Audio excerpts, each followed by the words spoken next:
Students, today my topic is object oriented process, means object oriented design process steps and solutions. And start with object design processing. ઓબ્જેક્ટની design આપણે કરીએ તો એમાં શું process હશે એને માટે આપણે જોવાનું છે. આપણે ફર્સ્ટ ખબર પડી કે એનાલિસિસ કરવું જોઈએ. આપણે કોઈ પણ વસ્તુ ક્રિએટ કરી છે, મને કોઈ સોફ્ટવેર બનાવવું છે, તો સૌથી પહેલા એનું એનાલિસિસ થવું જોઈએ. જો એનું એનાલિસિસ પ્રોપર હશે તો આપણે ડિઝાઇન પ્રોપર કરી શકીએ છીએ. માટે સૌથી પહેલા આપણે એનું એનાલિસિસ કરવું જોઈએ. એનાલિસિસ થશે પછી ડિઝાઇન પ્રોસેસ થશે. તો કે ડિઝાઇન પ્રોસેસમાં શું શું છે? તો કે ઓબ્જેક્ટ ડિઝાઇન ફેઝિસ કમ આફ્ટર એનાલિસિસ. જો એનાલિસિસ કમ્પ્લીટ થયું પછી આપણે ઓબ્જેક્ટ ડિઝાઇન ફેસિસ ની અંદર આવીએ એન્ડ સિસ્ટમ ડિઝાઇન ફેસિસ ની અંદર, અને સિસ્ટમને ડિઝાઇન કરી શકીએ એ ફેસિસમાં આવીએ. The object design phases and implement details such as restructuring classes for efficiency, internal data structural and algorithm to implement operations, implementation of control, implementation of association and packaging into physical module. જો ઘણું બધું કહી દીધું આપણે 3-4 lines ની અંદર. જો design ફેઝિસ ની અંદર આપણે ઇમ્પ્લિમેન્ટ કરી શકીએ અમુક ડિઝાઇન ડિટેલ્સ બધી. Restriction of the classes and efficiency, કયા ક્લાસની કઈ રિસ્ટ્રિક્શન હશે. ઇન્ટરનલ ડેટા સ્ટ્રક્ચર, આપણે કોઈ પણ સોફ્ટવેર બનાવવો છે તો ઇન્ટરનલ ડેટા કેવી રીતે પ્રોસેસ થશે, કયો ક્લાસ સોરી કયો ક્લાસ કયા ક્લાસને કોલ કરશે, કયો ક્લાસ કયો કઈ મેથડ કયા ક્લાસની મેથડ છે, કયો ઓબ્જેક્ટની મદદથી કયા ક્લાસની મેથડને એક્સેસ થઈ શકાશે, બધું આપણે ઇન્ટરનલ સ્ટ્રક્ચર ડિફાઇન કરી. Algorithm to implement operation, algorithm થી કયા કયા ઓપરેશન આપણે ઇમ્પ્લિમેન્ટ કરીશું એ સ્ટેપ. ઇમ્પ્લિમેન્ટેશન એન્ડ કંટ્રોલ, બધું ઇમ્પ્લિમેન્ટ કરવું, એની ઉપર શું કંટ્રોલિંગ ચાલશે. ઇમ્પ્લિમેન્ટેશન ઓફ એસોસિએશન, આપણે જે ભણ્યા એસોસિએશન એન્ડ લિંક, તો આપણે ઇમ્પ્લિમેન્ટ કરીશું કે એસોસિએશન શું છે, લિંક કેવી કેના સાથે છે, એ બધી વસ્તુ ફિઝિકલ મોડ્યુલ અહીંયા આપણે તૈયાર કરીશું. કેની અંદર? ઓબ્જેક્ટ ડિઝાઇન ફેસિસ ની અંદર. Object design extend with analysis, analysis ની મદદ, એનાલિસિસ પરથી ઓબ્જેક્ટ ડિઝાઇન એક્સટેન્ડ થયેલું છે. There are 3 modules to define operations and classes. 3 મોડ્યુલની મદદથી આપણે ક્લાસીસ ડિફાઇન કરી શકીએ. ક્યાં 3 મોડ્યુલ? જે આપણે ઉપર જે ભણ્યા ક્યાં? તો કે functional module, dynamic module, modeling, એ જ છે. અહીંયા જોઈએ આપણે થોડું ડીપમાં જોઈએ. ઓબ્જેક્ટ મોડેલ, ઓબ્જેક્ટ મોડેલ કોને કહી શકીએ આપણે? But this describe the class of object in a system. Class અને ઓબ્જેક્ટ સિસ્ટમ આપણે સિસ્ટમ માટે બનાવીએ છીએ એને ડિસ્ક્રાઇબ કરવું, ઇન્ક્લુડિંગ વિથ ધેર એટ્રીબ્યુટ્સ, એના કયા એટ્રીબ્યુટ્સ જોતા છે આપણે, and operation they are supported. જો આપણે ઓનલાઈન શોપિંગનું એક્ઝામ્પલ લઈએ. ઓનલાઈન શોપિંગ કરવું છે, એનું આપણે વેબ બનાવી છે, તો આપણે કયા ક્લાસ જોશે? which type of class, which type of methods required. Class ક્યાં રિક્વાયર્ડ હશે? રિક્વાયર્ડ મેથડ કઈ રિક્વાયર હશે? સોફ્ટવેર એન્જિનિયરિંગ એવો સબ્જેક્ટ છે થોડું વિચારવાનું. કોઈને બેઠે બેઠી લાઈન એક્ઝામમાં લખવાનું ન આવડે, ખાલી તમને ડીપમાં ખબર હોય કે આ વસ્તુ ઓબ્જેક્ટ મોડેલમાં શું શું આવે, તો કે કયા ક્લાસ કયા method, which type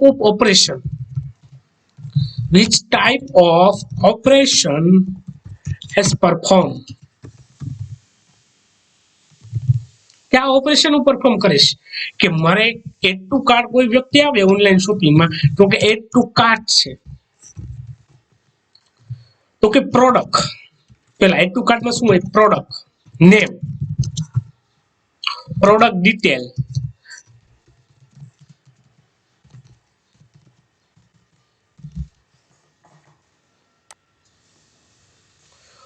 product price,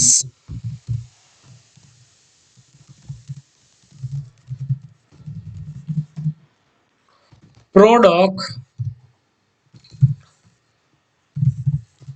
manufacturing, બધી ડિટેલ્સ, પ્રોડક્ટ ક્યારે બની છે, શું યુઝ થશે, વોરંટી, ગેરંટી, તો આ બધી ફંક્શનાલિટી છે. તો એડ ટુ કાર્ડનું મોડ્યુલ જ્યારે બનાવશું ત્યારે આ બધી ફંક્શનાલિટી એડ કરવી છે, આ બધા ઓપરેશન પરફોર્મ કરવા છે. તો કયા ક્લાસીસ બનાવીશ, કઈ મેથડ બનાવીશ, કયા ઓપરેશન પરફોર્મ થશે, બધી વસ્તુ ઓબ્જેક્ટની અંદર થાય, ઓબ્જેક્ટ મોડેલિંગની અંદર. જો અહીંયા જ લખ્યું છે મેં જે બોલ્યો છું, જે ડિસ્ક્રાઇબ કર્યું છે બધી વસ્તુ, ટોટલ વસ્તુ અહીંયા લખી છે. This describe the class and object of the system. System બનાવી છે મારે, તો ક્યાં ક્લાસ જોશે, ક્યાં ઓબ્જેક્ટ જોશે, બધી વસ્તુ ડિફાઇન થવી જોઈએ, ઇન્ક્લુડિંગ ધેર એટ્રીબ્યુટ્સ, સાથે તેના attributes, and operation that are supported, ક્યાં ઓપરેશન આપણે પરફોર્મ કરશું, એ બધી વસ્તુ. The analysis object model information definitely exists in some from the design. Analysis pages પર, એનાલિસિસ ઉપરથી આપણે એનાલિસિસ જે કર્યું છે તો ઇન્ફોર્મેશન આપણે મળી ગઈ કે આ વસ્તુ આ કરવાની છે, તો એની ઉપરથી આપણે 110% ડિઝાઇન બનાવી શકીએ. કેમ કે એનાલિસિસ એટલે શું, આપણી પાસે ઇન્ફોર્મેશન છે બધી વસ્તુની કે આપણે શું કરવું છે. અહીંયાથી મારે રાજકોટ જવું છે, તો રાજકોટ હું કેવી રીતે થઈ શકું, તો મેં એનાલિસિસ કર્યું કે હું અહીંથી અહીંયા જઈશ, પછી એને હું ઇમ્પ્લિમેન્ટ કરું, તો આપણી પાસે ખબર તો છે, આપણે એનાલિસિસ કર્યું, આપણે બધી ઇન્ફોર્મેશન છે કે અહીંયાથી વળાંક આવે છે તો અહીંથી વળાંક વાળવું પડે મારે. તો 110% આપણે એનાલિસિસ પરફેક્ટ હોય તો ડિઝાઇન કરી શકીએ. For this sometimes new redundant class are added which increase the efficiency. અમુક ક્લાસ જે યુઝ થતા હોય, રીયુઝ થતા, અમુક ક્લાસ જે આપણે યુઝ થતા હોય વારાફરતી, તો કે પ્રોડક્ટ છે તો પ્રોડક્ટનું ટેબલ જ એક નવું બનાવી નાખીએ, પછી જ્યારે પ્રોડક્ટની જરૂર હોય ત્યારે પ્રોડક્ટના આઈડી પરથી પ્રોડક્ટનું નામ મળી જાય, ડિટેલ મળી જાય, પ્રાઇસ મળી જાય, મેન્યુફેક્ચર મળી જાય, બધી વસ્તુઓ પ્રોડક્ટના ટેબલ ઉપરથી મળી જાય.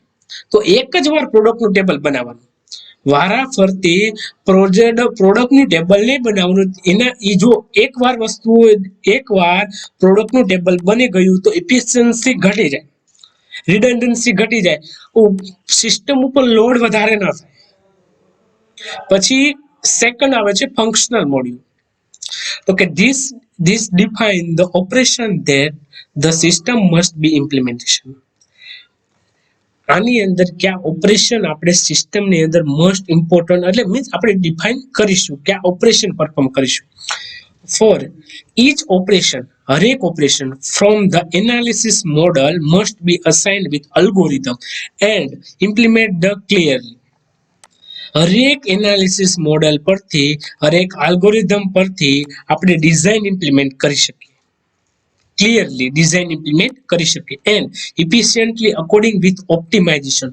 આપણે ઓપ્ટિમાઇઝ કરવું મીન્સ કોડ હંમેશા આપણો ઓછો હોવો જોઈએ, કોડ ઓપ્ટિમાઇઝેશન ટોપિક આવે સોફ્ટવેર એન્જિનિયરિંગની અંદર, કે આપણે જે કોડ લખીએ છીએ મિનિમમ હોવો જોઈએ, મેક્સિમમ ન હોવો જોઈએ, મિનિમમ સ્પેસ રિક્વાયર્ડ થવી જોઈએ. કોઈ મેમરી છે, મેમરીની અંદર ક્લાસ ઓબ્જેક્ટ બનાવી છે, તો ઓબ્જેક્ટ છે એ અમુક સ્પેસ રિક્વાયર્ડ કરવી જોઈએ, તો એ સ્પેસ ઓછામાં ઓછી સ્પેસમાં આપણો પ્રોગ્રામ ક્લિયર થવો જોઈએ. એવી રીતે મિનિમમ ઓપ્ટિમાઇઝેશન ગોલ એચીવ કરવો જોઈએ કે મારે એટલી સ્પેસમાં આટલી ફંક્શનાલિટી ઇન્ક્લુડ થવી જોઈએ.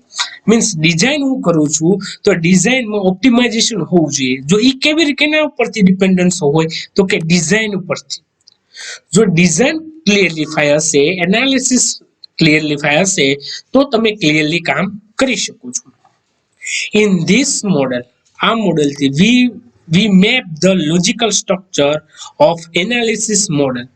આ મોડેલની મદદથી તમે લોજિકલ સ્ટ્રક્ચર બનાવી શકો છો, એનાલિસિસ મોડેલ બનાવી શકો છો, physical structure of the model, અથવા ફિઝિકલ સ્ટ્રક્ચર પણ બનાવી શકો છો. કેમ ડિઝાઇન થઈ ગઈ તો તમે ફિઝિકલ વસ્તુ પણ બનાવી શકો.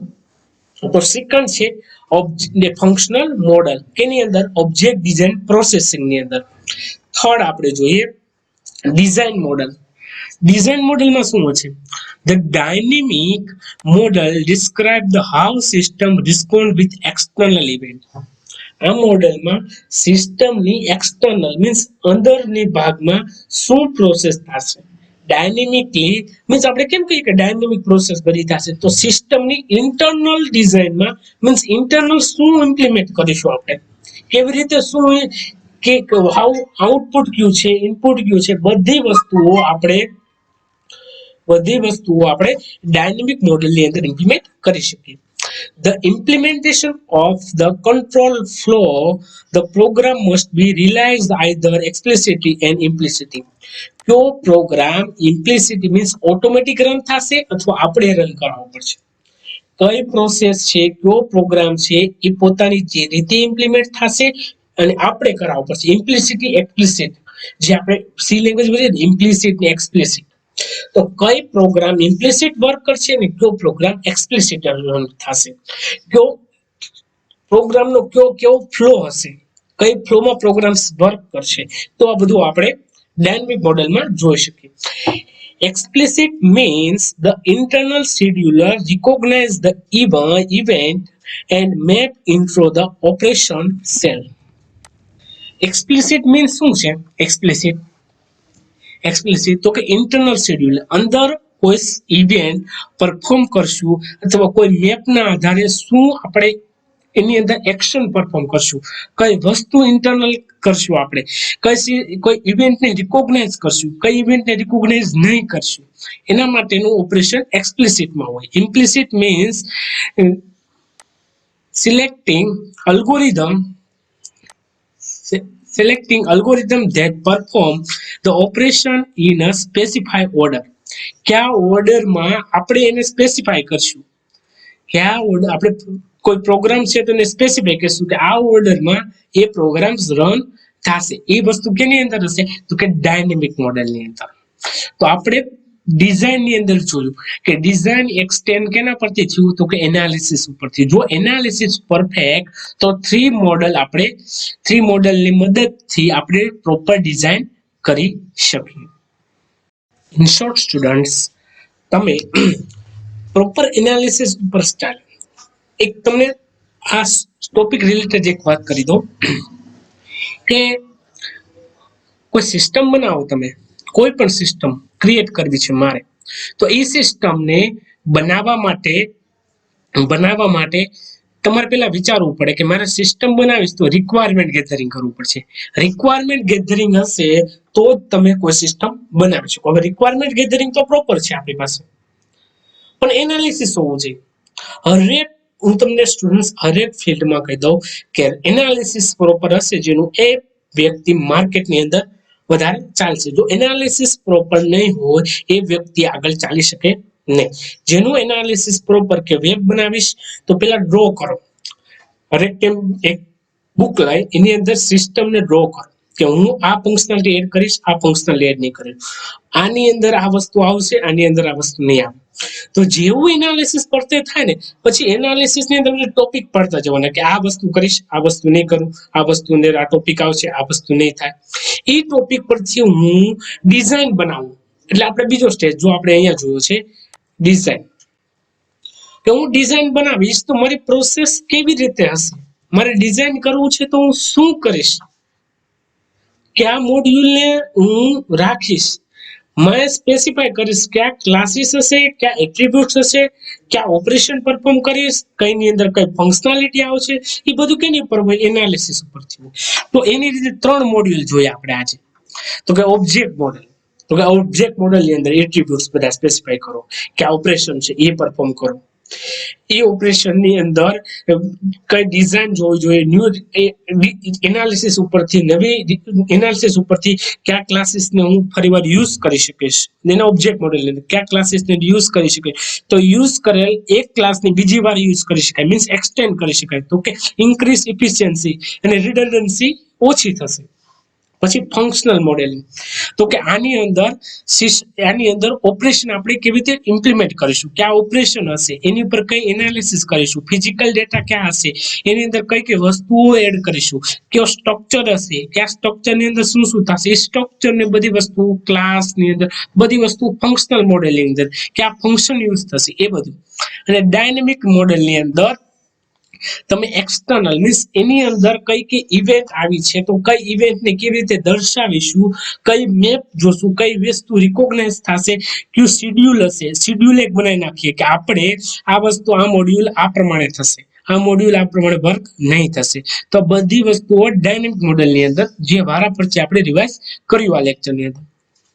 અને સ્ટુડન્ટ જો ટાઈમ રહેશે તો હું કોઈ પ્રોજેક્ટ બનાવવાનું પ્લાનિંગ કેવી હશે એની અંદર એનાલિસિસ કરેલું આખું સ્ટેપ, એની અંદર ડિઝાઇન કેવી રીતે કરી છે એ હરેક વસ્તુ હું તમને લેક્ચરની અંદર બતાવીશ.